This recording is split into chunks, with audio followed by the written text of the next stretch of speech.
Hello everyone, welcome back to my channel. Today we are going to explore how to customize your Oculus Quest 2 experiences by overriding the world's scale. This can greatly enhances your VR adventures, making them more immersive and enjoyable.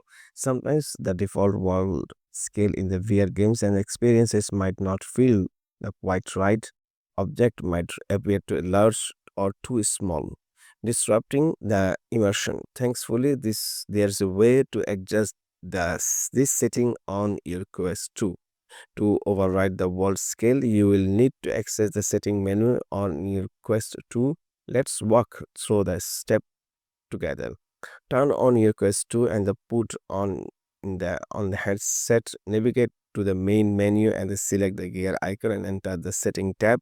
Within the setting menu, find the select devices to access the device specific setting. Look for the world scale option. This might be under VR or the similar category. Adjust the world scale setting to your preferences. You might see the numeral input or the slider depending on the software versions.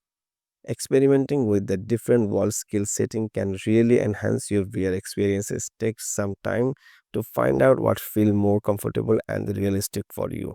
If you have any questions or tips on customizing your VR setting, leave them in the comments below. Don't forget to like and subscribe for more tech related problem solving videos.